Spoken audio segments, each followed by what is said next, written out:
তারা কানেক্টেড লোকজনকেও দেখছেন এবং সেই সমস্ত দেখে আলটিমেটলি মৃত্যুর জায়গাটাকে প্রেডিক্ট করছেন। এবং সেটা ঠিকঠাক। কর্ম না করলে তো ফল পাওয়া যাবে না, এটা তো নিঃসন্দেহে। এইবার এই কর্ম করতে হবে, ফল পেতে হবে। তার মধ্যে রত্নের দুটো কাজ।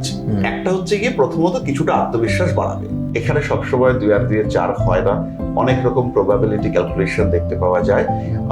মানুষ বিশ্বাস করতে পারেন, মানুষ বিশ্বাস নাও করতে পারেন। যারা বিশ্বাস করেন না তাদেরকে আমি স্বাগত জানাই, আর যারা বিশ্বাস করেন তাদেরকেও আমি বলবো যে এর উপরে অন্ধভাবে বিশ্বাস না করতে। আচ্ছা, যেমন বেশ কিছু বইপত্র আমাদের কাছে আর নেই, বেশ কিছু ক্যালকুলেশনস আমরা পাই না, কিছু সূত্র আছে কিন্তু তার যৌক্তিকতা আমরা খুঁজে পাই না। নমস্কার, আমি সিঞ্জন, আপনারা দেখছেন TV19 বাংলা। নতুন বছর 2026 সবাইকে শুভেচ্ছা। কিন্তু এই নতুন বছর কেমন যাবে এই নিয়ে কিন্তু বিভিন্ন প্রশ্ন থেকে যায়। জ্যোতিষবিদ্যা, জ্যোতিষ চর্চা এই নিয়ে সবার মনে একটা জায়গা রয়ে যায় যে কেমন যাবে, কোন রাশির কিরকম যাবে, সেই বিষয় নিয়ে আজকে আমরা চলে এসেছি। এবং আমাদের সঙ্গে আজকে রয়েছে শ্রী শান্তনু দে। স্বাগত আপনাকে TV19 বাংলায়। নমস্কার। এই যে অনেক ধন্যবাদ মানে আজকে আমাদের সময় দেওয়ার জন্য। আচ্ছা, প্রথমে এই বিষয়টাই যাই যে বহু মানুষ রয়েছেন যারা জ্যোতিষ চর্চা বিশ্বাস করেন না, ঠিক আছে, কিন্তু আপনার যুক্তিটা কি যে জ্যোতিষ চর্চা কি আদৌ এক্সিস্ট করে?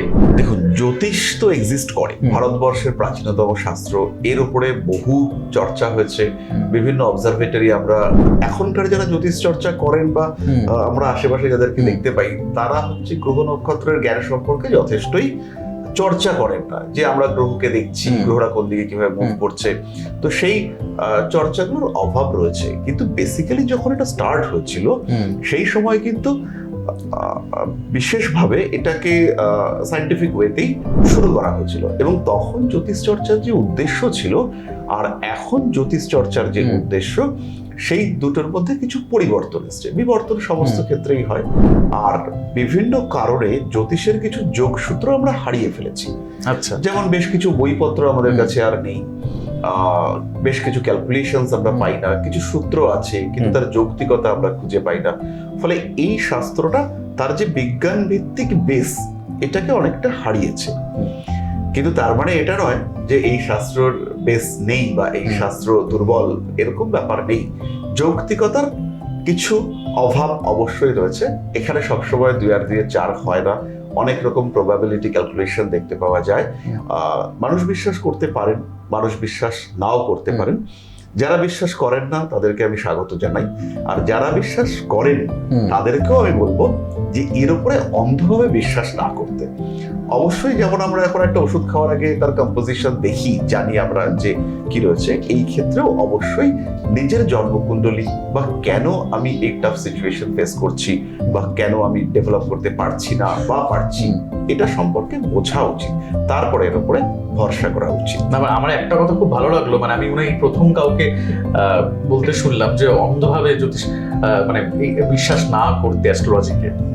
মানে আপনি প্রফেশনাল রয়েছেন, আপনি এটা নিয়ে কাজ করছেন। আমাদের কাছে যারা ক্লায়েন্ট হিসেবে আসেন তারা অনেক স্বপ্ন নিয়ে আসেন যে আমার যা কিছু প্রবলেম সেটা সলিউশন দিলেন। আমরা যদি একটু পুরোনো দিনে চলে যাই, আমি ব্যক্তিগতভাবে মহাভারত, রামায়ণ এগুলোকে বিশ্বাস করি। হয়তো মানুষ অনেকেই ভাববেন এগুলো কাহিনী, বাট আমি একদম ব্যক্তিগতভাবে বিশ্বাস করি যে এগুলো একদম সত্যি ঘটনা, এবং আমাদের যত আধুনিক বিজ্ঞানের বিষয় আছে তার কিছু আভাস আমরা ওখানে পাই। বিভিন্ন শতপুত্রের জন্ম, বিভিন্ন অস্ত্র, দ্রোণাচার্যের জন্ম, কার্তিকেয়র জন্ম, প্রত্যেকটি ক্ষেত্রে কিন্তু বিভিন্ন ধরনের সিস্টেম, ব্যবস্থা, সঞ্জয়ের কুরুক্ষেত্র দর্শন, বিভিন্ন বিষয়কে আমরা ফিল করতে পারি যে আধুনিক বিজ্ঞানের সঙ্গে তাদের ধারণা, সত্যি হোক মিথ্যা হোক, যার বিচার সে করবেন, তাদের ধারণাগুলো আমার মনে হয় যুক্তিযুক্ত। ভগবান শ্রীকৃষ্ণ তিনি নিজের ভাগ্যকে পরিবর্তন করতে পারেন। পিতামহ ভীষ্ম তিনি হচ্ছেন গঙ্গাপুত্র, তাকে তীরের শয্যার উপরে কাটাতে হয়েছে তার জীবন। অর্জুন শ্রীকৃষ্ণর ভাগ্নে, তাকে অকাল মৃত্যু পেতে হয়েছে। প্রত্যেকটার ক্ষেত্রে অবশ্য কর্মফল এবং পূর্বজন্মের গল্প লুকিয়ে আছে। তো এই যে মানুষরা, তারা নিজেদের জীবনকে বদলাতে পারেননি, তাহলে আমরা তো সাধারণ মানুষ, আমরা কি করতে পারি? জ্যোতিষের মাধ্যমে ফিউচার বা পাস্টের মধ্যে কোরিলেট করে একটা টাইম ফ্রেম ডিজাইন করতে পারি। আচ্ছা, যে এই টাইমটা এখন আমার অমুক দশা, এই টাইমটা খারাপ, তাহলে এই টাইম পর্যন্ত আমি কিভাবে চলবো। আচ্ছা, আমার একটা অ্যাক্সিডেন্টাল কম্বিনেশন চলছে, অ্যাক্সিডেন্ট তো হবে, তাহলে সেটাতে যদি বাইকের স্পিড 40 থাকে আঘাতটা কম লাগবে, যদি বাইকের স্পিড হচ্ছে গিয়ে 90 থাকে একদম তাহলে সাবধানতা পাটা ভাঙবে। মেনে চলা এই যেটা। যে টাইম ফ্রেম অনুযায়ী আমার একটা লাইফ পাথ,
এটার এক্স্যাক্টলি বিজ্ঞান দিয়ে এটার ব্যাখ্যা সঠিকভাবে করা পসিবল নয়।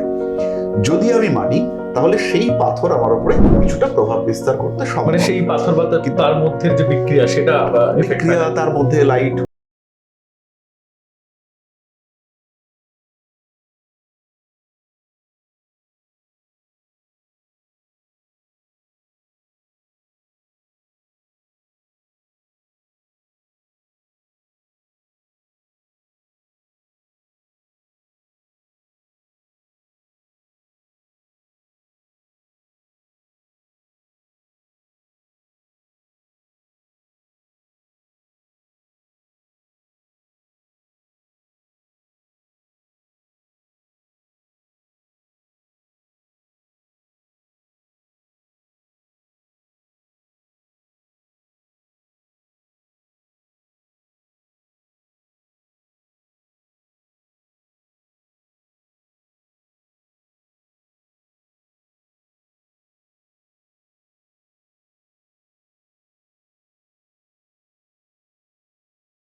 এটা এক্স্যাক্টলি বলা কঠিন।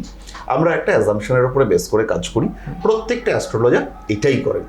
এবং আমি যদি টিভি চ্যানেলে বা যদি বলতে চাই, সেই ক্ষেত্রে হচ্ছে গিয়ে আমাদের প্রথমে দরকার আত্মসমালোচনা, যে আমি যে কাজটা করছি আমি চাকরি পাচ্ছি না, পাথর পরে আমি চাকরি পাবো, তাহলে এই পাথর পাওয়ার আগে আমি দেখবো যে চাকরি পাওয়ার জন্য যে এফোর্টটা আমি দিচ্ছি সেই এফোর্টটা কতটা সেটা আগে দিতে হবে, বা যে লোকটা চাকরি পেয়েছে তার এফোর্ট কি ছিল, আমি কতটা তার থেকে পিছিয়ে। তাহলে মানে পাথরের মানে সেই রত্নের জায়গাটা কোথায়? আমি যদি মানে আমার ডেফিনেটলি মানে কর্ম না করলে তো ফল পাওয়া যাবে না, এটা তো নিঃসন্দেহে। এইবার এই কর্ম করতে হবে, ফল পেতে হবে। তার মধ্যে রত্নের দুটো কাজ, একটা হচ্ছে গিয়ে প্রথমত কিছুটা আত্মবিশ্বাস বাড়াবে, দ্বিতীয়টা হচ্ছে গিয়ে যদি এরকম হয় যে শুধুই দুর্ভাগ্যের জন্য আপনি সাকসেসফুল হতে পারছেন না, সমস্ত কিছু পড়াশোনা করলেন কিন্তু এক্স্যাক্টলি পরীক্ষার আগের দিনে বাড়ি থেকে বেরিয়ে আপনি মেট্রোতে আটকে গেলেন, এটা হচ্ছে দুর্ভাগ্য। এইরকম যদি সিচুয়েশন হয় যেটাকে টোটালি দুর্ভাগ্য বলা যেতে পারে, সেটার সলিউশন করবার জন্য আমি বলবো যে পাথরের ভাবনা চিন্তা করা যেতে পারে। আর বারবার যদি কেউ এরকম দুর্ভাগ্যের সম্মুখীন হয় সেই ক্ষেত্রে জেমস্টোন ইউজ করা যেতে পারে, এবং আমি পার্সোনালি ইউজ করতে বলি লোকজনকে। জেমস্টোন তার সঙ্গে কম্বিনেশন, এবং জেমস্টোন ব্যবহার করাও এটা খুব টাফ। আমাদের তো পঞ্চতত্ত্বে মানুষ তৈরি হয়, যখনই আমরা একটা বাইরে থেকে কিছুকে নিয়ে আসছি আমার জীবনে, ধরুন আপনি একটা বন্ধুকে নিয়ে আসছেন, সেখানে তো ইনফ্লুয়েন্স তৈরি হবে, তা সে আপনাকে প্রভাবিত করবে। ফলে জেমস্টোন যখনই আমরা ধারণ করছি তখন আমাদের জেনারেল তত্ত্বগুলো ইমব্যালেন্সড হয়। তো সেই ইমব্যালেন্সটাকে আবার ঠিকঠাক করবার জন্য মন্ত্রপাঠ, জপ এগুলো করা দরকার, নিজের অরা সেটাকে ঠিকঠাক রাখার চেষ্টা করা দরকার।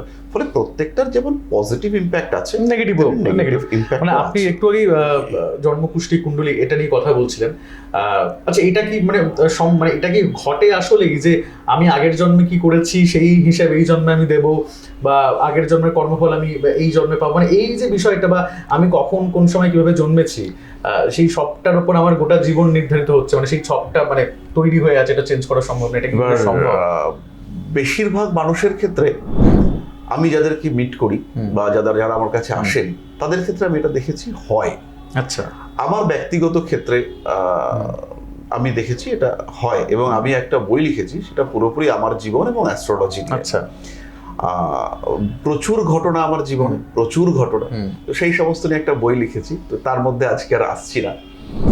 তো পূর্বজন্মের কথায় যদি আমরা আসি, প্রথমেই বলি আমি বেশ কিছু পূর্বজন্মের চর্চা করেছি, তার মধ্যে একটি বাচ্চার ইতিহাস বলি।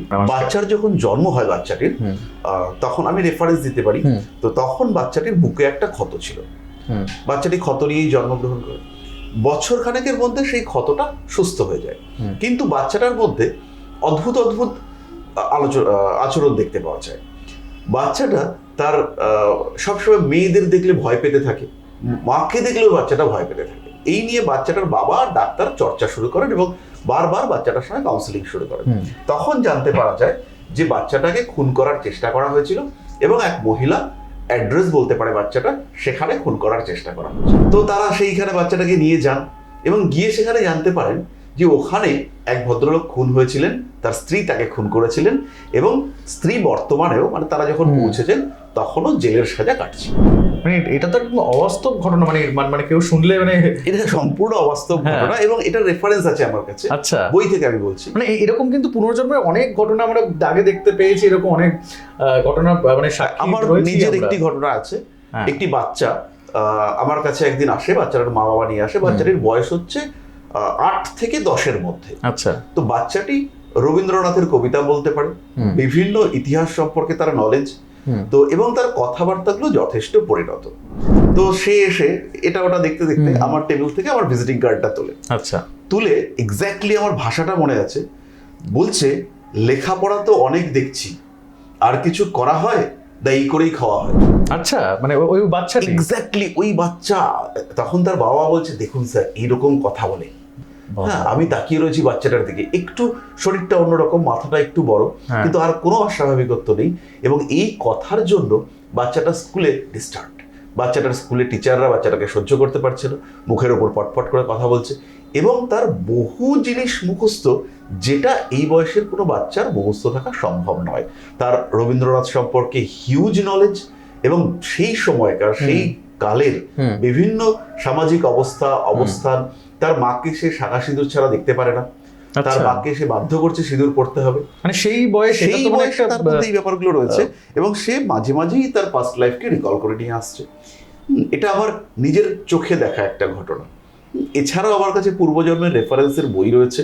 আমি আপনাকে একদম স্পষ্টভাবে এই রেফারেন্স দিতে পারি, এবং বহু রেফারেন্স রয়েছে যেখানে পাস্ট লাইফের সঙ্গে কানেক্টিভিটি। আমি বলছি, আমি যদি আজকে আমার কুষ্টি বানাই, মানে সেই কুষ্টিতে যা লেখা রয়েছে বা সেই কুষ্টি বা ছক যা তৈরি হচ্ছে, মানে ওটা কি ফিক্স? মানে আমি কখন কি হবে আমার জীবনে, আমি বলছি না যে আজকে রাস্তায় বেরিয়ে আমি কি চাউমিন কি এগুলো খাবো, সেই বিষয়ে বলছি না। মানে প্রাথমিক পর্যায়ে না, ফিক্স নয়।